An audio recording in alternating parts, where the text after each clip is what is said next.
Good morning guys. Day 2 इन उज्जैन। और आज हम अपने दिन की शुरुआत करेंगे महाकालेश्वर ज्योतिर्लिंग की पवित्र आरती से, जहां हर मंत्र के साथ समय जैसे थमसा जाता है। इस मैप को आप इग्नोर कर सकते हैं, ये एक्चुअली मैंने दिल्ली का रूट लगाया था, तो आप इसको इग्नोर करें। महाकाल की आरती के बाद हम पहुंचेंगे सांदीपनी आश्रम, जहां भगवान श्री कृष्ण और सुदामा की ज्ञान भूमि है एक्चुअली।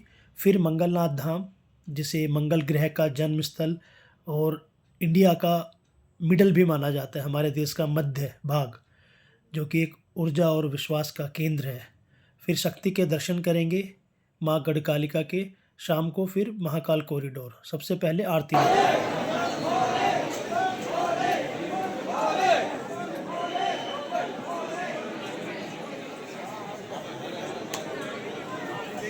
तो कुछ मुख्य बातें आपको बताना चाहूँगा आरती के लिए।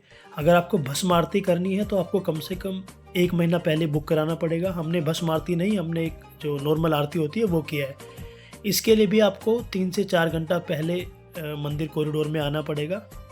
और आपकी इच्छा है, आपकी श्रद्धा है, आप वीआईपी पास ले सकते हैं या फिर आप एक नॉर्मल लाइन से दर्शन कर सकते हैं। वीकेंड्स पे अगर आप आ रहे हैं तो आपको श्रद्धालुओं की भारी भीड़ मिलेगी, तो आप 4 से 5 घंटे निकाल के आएँ, उसके बाद ही आपको अच्छे से दर्शन हो पाएंगे।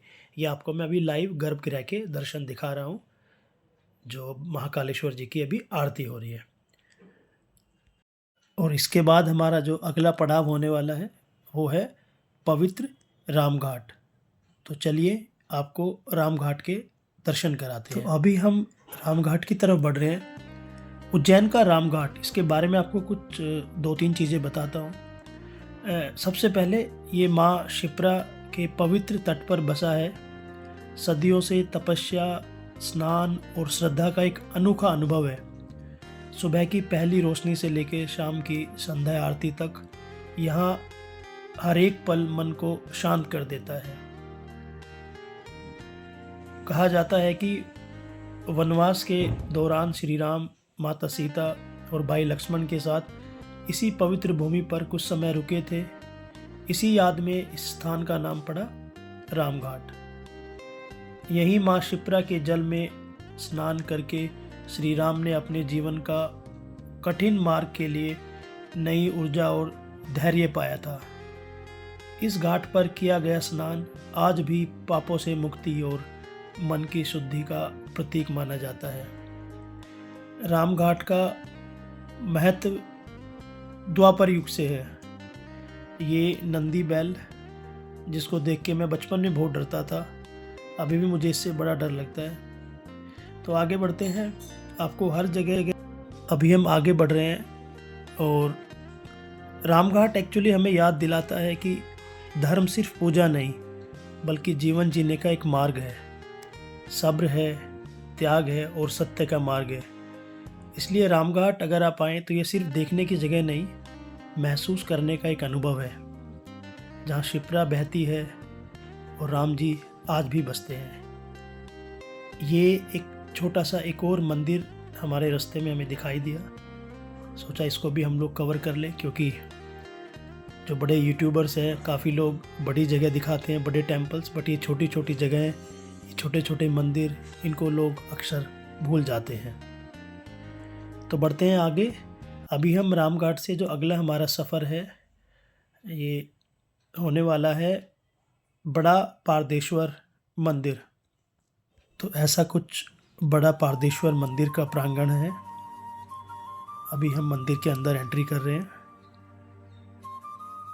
खूबसूरत भव्य मंदिर शिप्रा नदी के किनारे।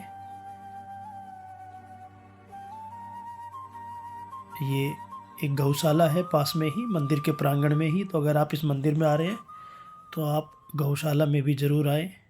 हमने यहाँ कुछ दान भी दिया है। आप भी अपनी श्रद्धा अनुसार थोड़ा बहुत दान ज़रूर दे सकते हैं। तो अभी हम ऊपर मंदिर की तरफ बढ़ रहे हैं। और मैंने सुना है 1-2 लोकल से कि ये विश्व का सबसे सुंदर दिखने वाला शिवलिंग है। इसको पारे वाले शिवलिंग भी बोलते हैं। पारा, जो इंग्लिश में जिसको हम लोग मरकरी बोलते हैं। ये नंदी भगवान, नंदेश्वर, और ये हैं विश्व का सबसे बड़ा पारदेश्वर शिवलिंग।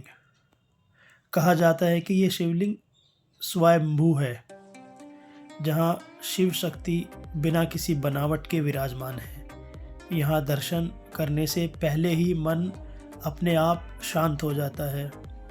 ये पवित्र शिप्रा नदी, जिसका जिक्र द्वापर युग में भी है, रामायण में भी है। अगर आपने रामायण को अच्छे से पढ़ा है तो शिप्रा नदी का जिक्र वहाँ भी किया हुआ है। बहुत ही खूबसूरत ये मंदिर बना हुआ है, बड़ा पारदेश्वर। और यहाँ का इस मंदिर का जो अर्थ है वो है सर्वोत्तम ईश्वर, जो हर भक्त की भावना को बिना कहे ही समझ लेते हैं। ये भगवान भोलेनाथ का एक बहुत ही विशाल त्रिशूल।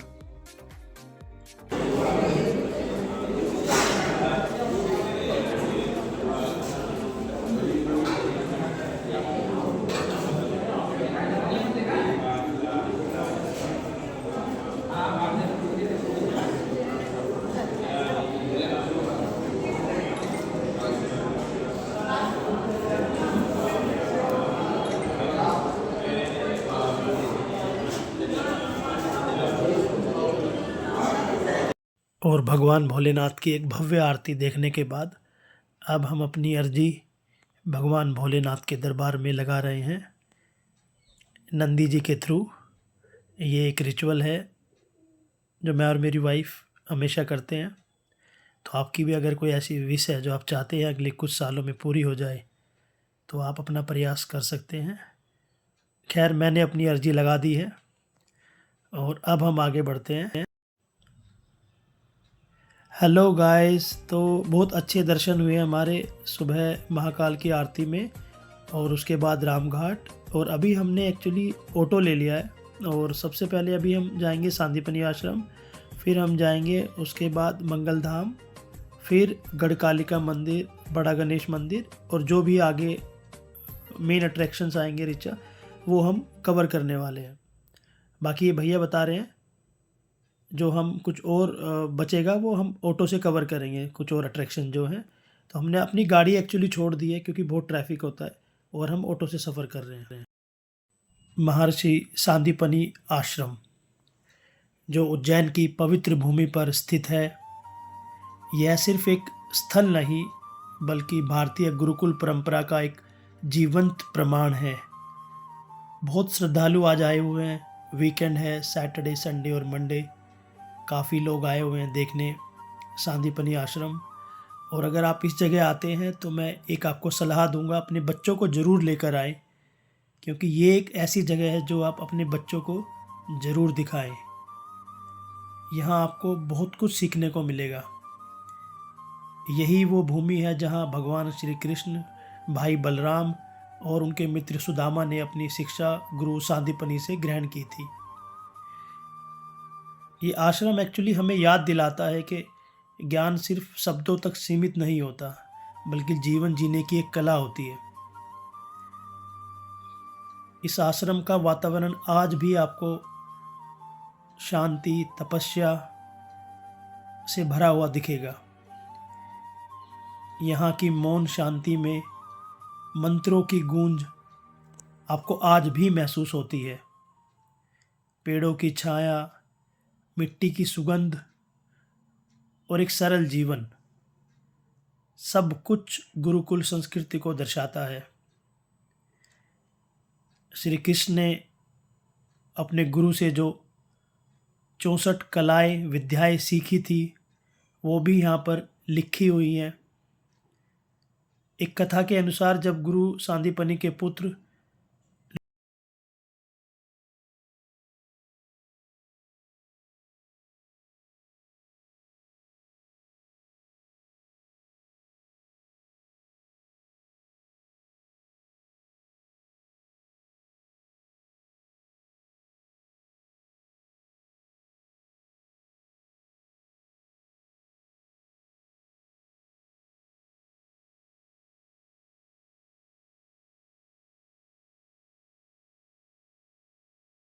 ये कॉरिडोर है 3 से 4 किलोमीटर के एरिया में बना हुआ ये सांदीपनी आश्रम, जिसमें गुरु सांदीपनी ने अपने शिष्यों को जो ज्ञान दिया, जो शिक्षाएं दी, वो सब 64 पिक्चर्स में लिखी हुई है। तो हमने कुछ तो उसमें से कवर की, बट पूरा मैं कवर नहीं कर पाया क्योंकि फिर वीडियो बहुत लंबा हो जाता। मैं एक अलग से वीडियो डालने वाला हूँ, उसमें मैं सिर्फ एक्सक्लूसिव सांदीपनी आश्रम को कवर किया मैंने, उसको भी आप जाके देख सकते हैं।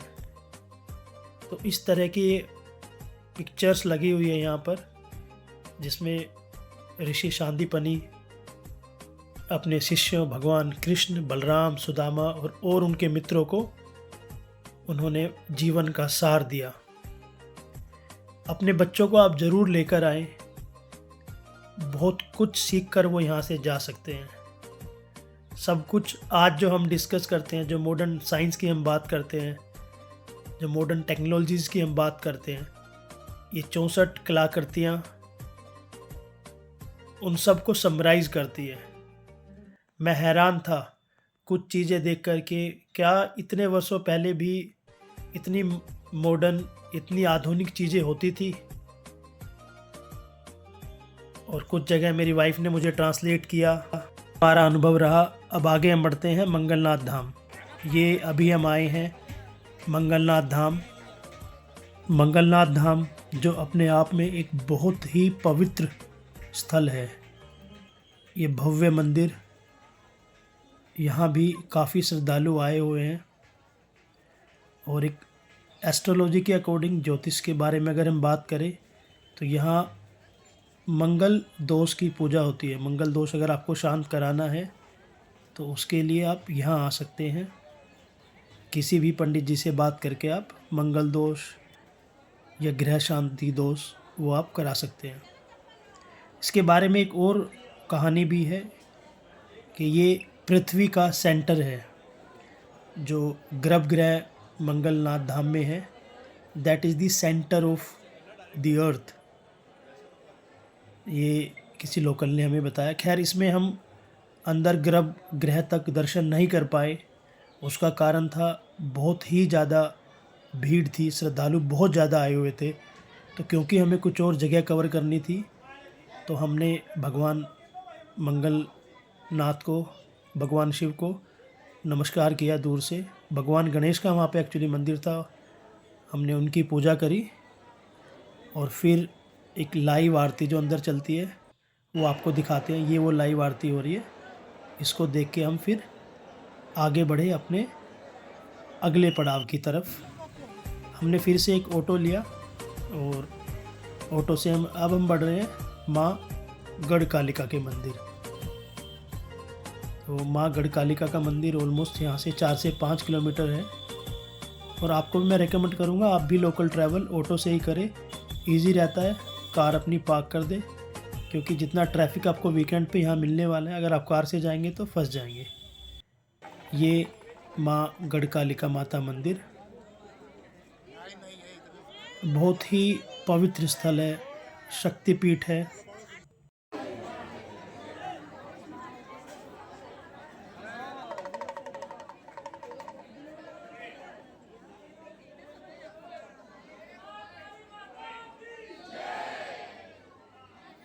यहाँ पर एक्चुअली आप जो पूजा करेंगे वो नींबू की एक माला बनती है, उससे पूजा होती है। तो अगर आप यहाँ जा रहे हैं तो बाहर ही आपको मिल जाएगी। यहाँ पर वही कोई प्रसाद वगैरह नहीं चढ़ाया जाता, सिर्फ आपको नींबू की एक माला बना के और उसको आप अंदर मंदिर में लेके जाते हैं और वो माँ गढ़कालिका को पहनाई जाती है। शक्तिपीठ है, आप यहाँ पर आकर बिल्कुल ही एक शक्ति का अनुभव करेंगे। मैं ट्राई करता हूँ आपको थोड़ा जूम करके अगर मैं दिखा पाऊँ।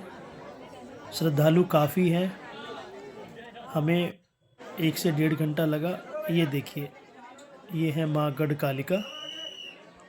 और अब हम अपना रात का सफ़र पूरा करते हैं। दोबारा से महाकालेश्वर प्रांगण में आए हैं, कॉरिडोर में। रात को बहुत ही खूबसूरत ये दिखाई देता है। और मैं ट्राई करूँगा आपको पूरा ये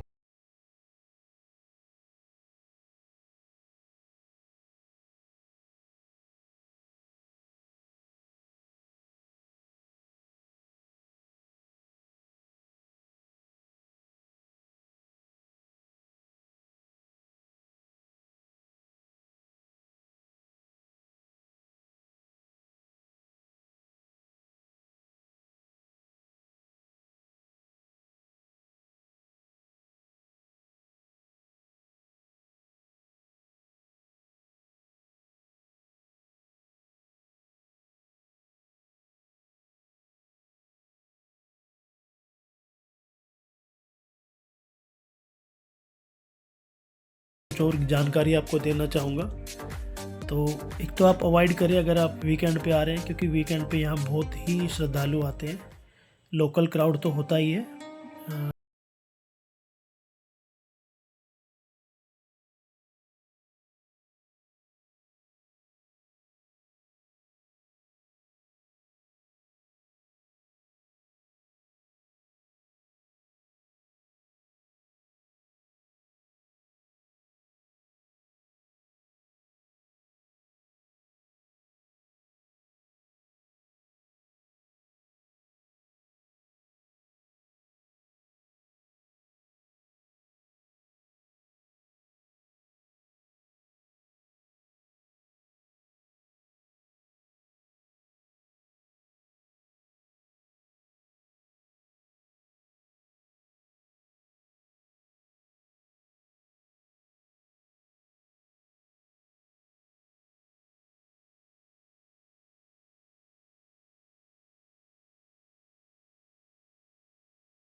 2 दिन बाद हम अपना 77th रिपब्लिक डे भी मनाएंगे, और उससे पहले ट्राई कलर में खूबसूरत ये भव्य मंदिर, गौरवमयी भारतीय इतिहास का एक भव्य मंदिर। इसमें एक साइड से आप एंट्री कर सकते हैं और दूसरी साइड से एग्ज़िट है। बहुत छोटा सा ये मंदिर है, बहुत बड़ा मंदिर नहीं है, पर भारत माता की एक बहुत बड़ी स्टैचू इसमें लगी हुई है, जिसको देख के एक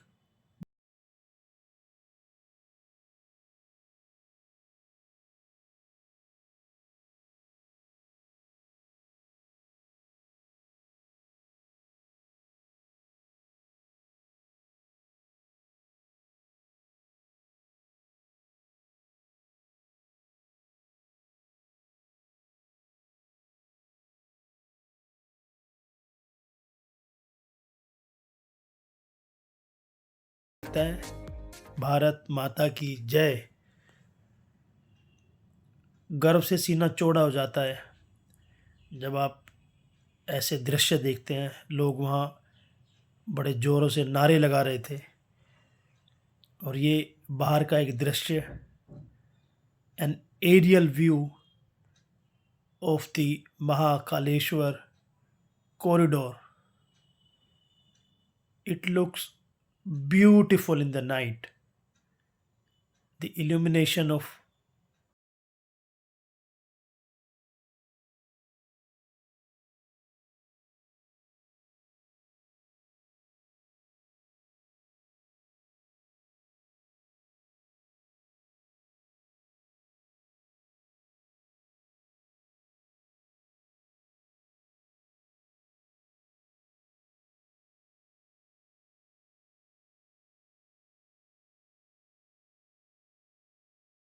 नाइट का टाइम है।